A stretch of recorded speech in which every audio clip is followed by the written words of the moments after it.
Top two candidates in Israel's election are scrambling to get voters to the polls on March 2nd.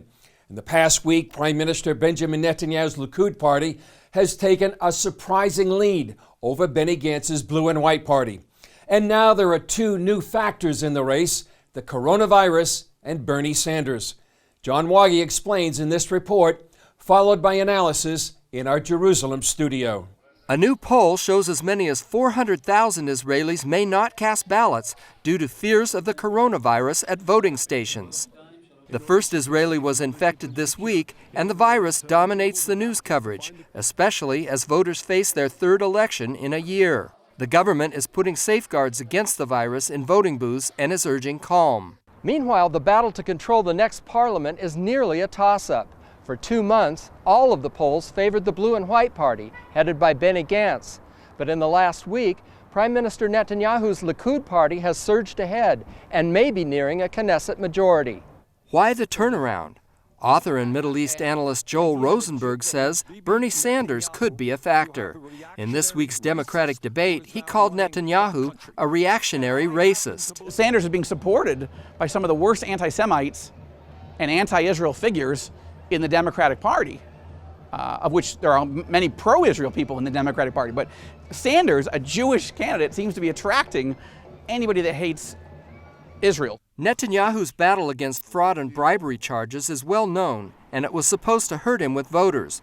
But last week, Israel's Attorney General announced a criminal probe into a company once run by Blue and White leader Benny Gantz. While Gantz isn't currently a suspect in the probe, the investigation hasn't helped him make the case that Netanyahu's own legal troubles should disqualify him from being prime minister. Still, Rosenberg believes voters may decide not to cast ballots for a leader who is actually under indictment. We could be looking at a post-Bibi Netanyahu future sooner than anybody would have guessed. Voters will try to sort it all out March 2nd. If not, the country will head to a fourth election.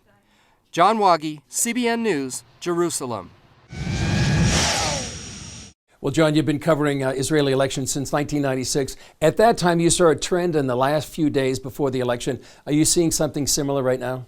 Something similar, yes. There are groups of voters that seem to be moving toward the Likud party, which is what happened in 1996. Although back then, Benjamin Netanyahu was basically a neophyte and becoming a new prime minister. This time, he is the seasoned veteran, 11 years straight in office. And voters seem to be, those who are looking for stability, who don't want a fourth election, seem to be moving toward Netanyahu at this time. Also, I think he's getting credit for being a solid prime minister in the midst of all his court challenges and all the nastiness of the fighting back and forth between Likud and Blue and White. I think Netanyahu has carried himself as prime minister probably as well in the last couple months as he has all the way through his 11-year term. Yeah. You know, there have been other highlights like his standing alone to battle Iran on the stage of the United Nations and in the U.S. Congress and everything. But this is, he's being prime minister on a variety of fronts, and I think it's helping him. We're seeing a poll right now for the first time perhaps in a year that actually says Likud might hit that 61 number that actually have a government. Right, and not just a government, but a right-wing government. You know, all the talk over the last two elections was, well, we're going to have Blue and White and Likud join forces, maybe with Lieberman and his Betenu party, you know. But now they're within striking distance of a right-wing government, which would include the religious parties, the ultra-Orthodox. Those were the ones that the left wanted excluded. Right. You mentioned two other factors that are affecting the election, coronavirus and Bernie Sanders. Why don't you talk about those? Well, coronavirus, it really kind of sprung up in the middle of this week that this is a fear that's being spread around the world about this virus. And so when 400,000, that's a good percentage of the Israeli electorate, are considering not voting, that's quite a scare. Now, the government's tried to calm it down and saying they're installing certain precautions in the voting booths and everything. And who would show up and who would not show up as a result of the coronavirus? That's an interesting question. Yeah. Young people are more afraid by it because they follow social media, and young people tend to support Netanyahu. But in this case, maybe it would be the Tel Aviv leftists that would stay home. Yeah. We don't know. We don't know how many would even think about staying home. Bernie Sanders has now become an issue in the Bernie Israeli Sanders elections. is an issue, and I think the reason that it could benefit Netanyahu is a backlash effect where all Israelis across the political spectrum are pretty much horrified by Sanders' comments.